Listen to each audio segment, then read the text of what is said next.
Hi guys, how are you? Welcome to my TV guide. Let's talk about The Fastest Man Alive.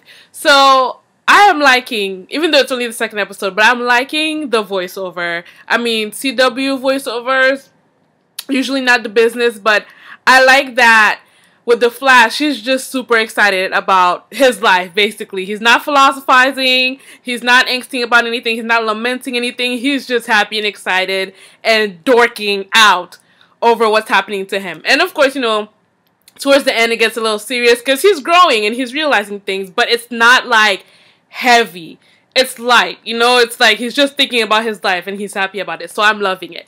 So The Fastest Man Alive was basically about Barry and Joe, and I loved it. I mean, at the beginning, I don't know why this is, but like the onset of the issue, just like last episode, remember I mentioned that, you know, it felt like the disagreement like started out of nowhere. I mean, like it was just so, I don't know what it is, because it's like, it's stuff that stems from years basically of resentment from, you know, on Barry's end, but for some reason it always just feels like we're going along fine, and then it just gets intense very, very quickly, you know, like even though, you know, like Joe, like in the last episode, Joe reprimands Barry about something, you know, in the beginning, but like when the thing starts, it always feels like so sudden and super intense. But other than that, like once it got started, it was very good. So it basically gave us, you know, it went deeper into their relationship, explored it, explained it. We had flashbacks with little Barry, little Iris, and Joe. But it was about Barry's relationship with Joe. His thing and this episode was "You're Not My Father," basically, because Joe was being a father. And at the beginning, I was like, can you like, because it was hurting my feelings every time he told Joe that he wasn't his father. You know, I'm like, I'm not your son, I'm not your kid. My real dad is sitting in prison. But then, like, as the episode went on, I had to remember, Barry knows who his father is. You know, it's not like this thing where, you know, Joe took him in when he was a baby, and his father's just this man that he doesn't know anything about. He has memories with his father, and every year that he spent with Joe were years that he wasn't spending with his father. He saw what happened, and despite, you know, everything that Joe's done for him, he was always, he basically, like, no matter how grateful he, you know, was to Joe and all that stuff, you know, once he got out, you know, grew out of, you know, grew out of that outwardly rebellious phase, or not even rebellious, but like outwardly wanting to run away and all that stuff, when he wasn't accepting that his dad was in jail and wasn't going to be there for a while, it was like, yes, no matter how grateful he is to Joe, no matter those moments when, you know, he can sit at dinner and laugh with Joe and laugh with Iris, there will be times when he will look at Joe and be like, you think my dad deserves to be in jail? You think my dad deserves to be away from me? You think I'm safer being here with him in there? And Joe, I'm pretty sure, does feel like that. He does feel like, you know, well, thank God Barry's with me and not with him. You know, thank God, like, you know, nothing happened to the father, didn't do anything to Barry. So it's a very rich and complex relationship. And so yeah, so that resentment on Barry's behalf, you know, Joe not believing him about his father's innocence and him maintaining it all these years, it's something that's always been kind of like, you know, kind of like carrying that relationship. So all that "you're not my father" thing, no matter how much like it hurt me personally when he said it, I did understand it, and I do understand it. It does make complete sense. But so then Dr. Walls got in it, like involved himself, because Joe, you know, cares about Barry, and of course, you know, being the father figure that he is, when you care about someone like that, like, you know, that's like a child, you're of course gonna think about them getting hurt first. So even though Wells is like, I care about him too, no, he doesn't. Like, even if he somehow does, we'll say, even though it's always sketchy when, you know, like with Barry and then with Clark on Smallville. If you watch Smallville, these people who claim to care so much that they'll kill for you, and you know that's not what the hero is about. Shout out to Chloe Sullivan. Yeah, like, you know, like, it's always something there, and there's something there, and it's not right. So, like, let's say he does care about Barry, he doesn't care about him like Joe, and anywhere close, because he's not worried about Barry being hurt. what Barry's doing doesn't scare him. It scares Joe. And so he gets in there, does a little manipulation, calls Joe doubt, basically. Who didn't think Joe was about to punch that man? Joe was like unbuttoning, rolling, not like I just got out of work, like I'm about to get in a quick little exercise, take care of it. But it didn't get to that, though he was looking at him like he was about to. And so, but what he said, what Wells said, Joe did need to hear. Especially the fact that it got him thinking about the way he's been with Barry over the years about his father. You know, I mean, you know, in Joel's world, it's not like he didn't have a reason to. You know, things, you know, supernatural things like that don't exist, blah, blah. So obviously the father did it. A lot of people think so. But, you know, of course, it's always hurt Barry that Joe feels that way. And so he did need to hear those words, don't doubt him, because your opinion matters to him a whole lot. Even though Dr. Wells didn't exactly say it like that. But so Joe comes around, you know, tells Barry, for once in your life, do exactly what I'm telling you and go. I believe in you, blah, blah, blah. You can do it. You know, Barry has that moment of doubt while he's fighting. And it's not Wells who comes in and tells him he can do it. You know, it's not, you know, Caitlin or Cisco, but especially not Wells who does it. It's Joe who comes in and tells him, yes, you can do it, and gives him that boost and shows us the importance of Joe in Barry's life, like his support to Barry, the importance of his support. And so Joe discovered Barry's wall of, you know, childhood trauma. And so he knows he's been looking into his dad. He's never let it go. The one case he can't solve, he hasn't solved. And so towards the end, he brings him his pizza, his favorite pizza with jalapeno and like some peppers and some other thing. And he lets him know that he knows. And he says, I am going to, you know, Barry got affirmed by like the two out of the three most important people in his life, you know, growing up. He got affirmed by Iris, saying that, you know, maybe you're right. Maybe, you know, you always believing in these supernatural things. Maybe you have a point. You're right and all that stuff. That's what Barry doesn't need right now, because that means she's going to start paying attention to what he's doing, on top of, you know, paying attention to the fact that he stay late now. But Joe was the one that he really needed. He said, we're going to work together, we're going to find out who did this, and then we're going to get your dad out of jail. And so then Barry starts with the apologizing, saying that, you know, the stuff I said about you not being my father, and Joe was like, no, it's okay. And thank God Barry kept going. I would have been disappointed if he didn't.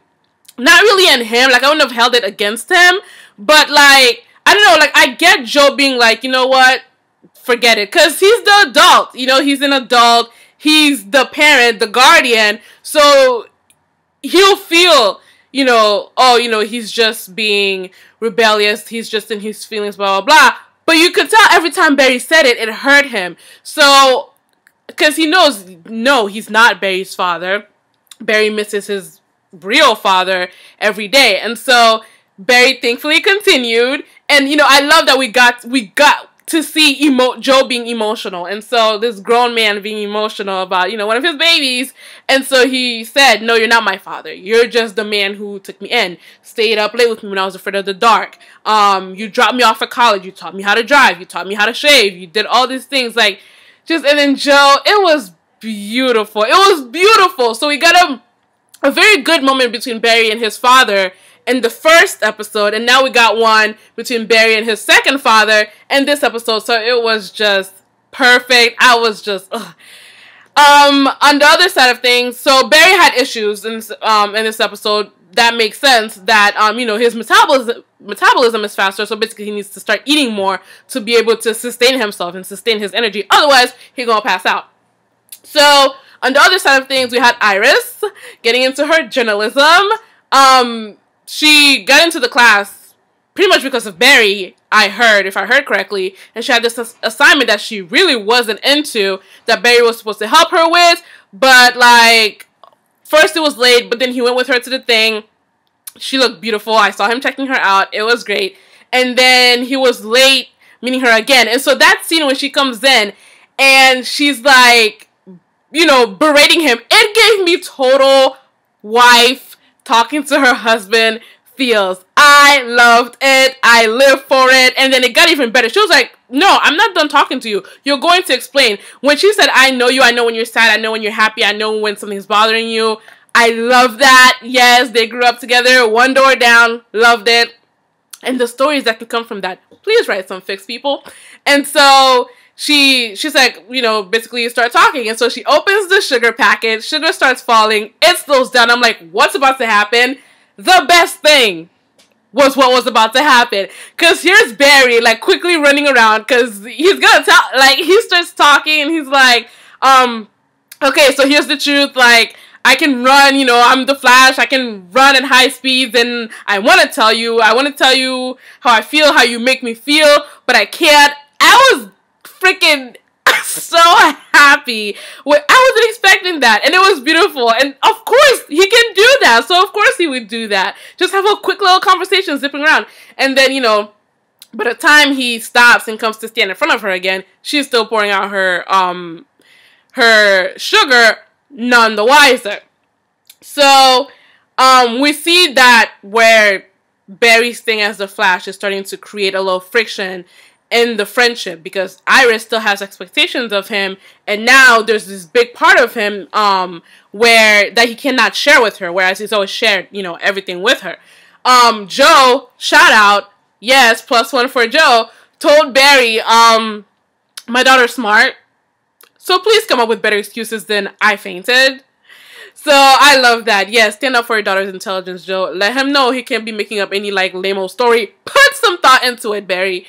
And then going along further with Iris, she's not into the whole science, organ replicating biology thing. She is into the thing that's going around saving people. So she's into that, so much so that she's set up her phone or whatever to get news alerts about anything related to like a blur or a streak or people being whooshed out of places. She's been paying attention, so she's on that trail, and I'm super excited about it. She's so beautiful. And so, as far as the main story, it was this man who was cloning himself. Cisco called him Dr. Clone, I think, and then he said he was going to think of something cooler, and he came up with multiplex. But the fact that he was like, as soon as he said I'm going to think of something cooler, he like looked up like he was on the spot, you know, thinking about something better. And so yeah, so he was a clone. He was working for this rich man who stole his research, and turns out that's not why. It wasn't because his rich research got stolen, his work got stolen, but no, he had a fiance or a wife or something like that whom he was trying to save, and then the man stole his research, and so then the woman ended up dying. But he was like testing on himself, you know, testing everything on himself, whatever, when the storm happened, and so that's how he became a clone. But basically, the important thing about him is that Barry lost his first person that he couldn't save. And then not that the man was innocent, but still, it's not like he's not judge, jury, and executioner, you know? He just stops the crime. And so when the man started to fall, he was like, hang on, hang on. But the man was like, I'm alone, you know, obviously I'm not going to get to kill Stag now. Let me go. And so he like created a second clone, which created more weight on Barry's hand. And so he, you know, the man, it was too much for Barry's arm. And so the man slipped and fell. And so Barry lost his first person. And it was good because because of the fact that the man wasn't good. Like, he was a criminal. He was robbing people and wanting to kill somebody, and killed someone, one of Stag's security people. And so we got to see him be affected by the death of this person who wasn't necessarily an upstanding citizen. And so that was that. And one last person I want to mention is Caitlin, who was on 100 for this entire episode from the very beginning of it. It was a little much for me. They explained at one point that because Barry was reminding her, like, she was getting as mad as Barry as she used to get at her fiance. But like, I'm like, okay, fine, because like I doubt her fiance was like a subject, you know, the way Barry is. So whatever. She was just on 100, and it was a whole lot. I did catch when Dr. Wells was talking about sometimes people just don't recover from the things that happen to them. Cisco looked at Caitlyn, and she even looked down a little bit because she still hasn't recovered from her fiance's death, because he's been dead for like 9 months now, and she still hasn't left Star Labs. She hasn't moved anywhere. She hasn't done anything. She's still working the same job. So yeah, but like she's super on Barry to stay safe. I don't know why. I don't know what she wants from him. Like, we know Dr. Wells wants basically to like test him and monitor him, but I don't know what she wants from him. But yeah, that was pretty much it. That was the episode. I loved it. Fastest Man Alive. It was very good. So I'm excited about next week. I don't know what it's called, but Barry's gonna have some trouble breathing because there's gonna be somebody in there that's can turn themselves into a poisonous gas. How can you not go to the bad side with a power like that? What you gonna do that's good about it? You turn into a poisonous gas. But that's it. Thank you for watching. Let me know what you guys thought of it. Let me know what your favorite scene was, because my scene was definitely Barry speed talking to Iris. So I will see you guys next Tuesday. Thanks for watching. Bye.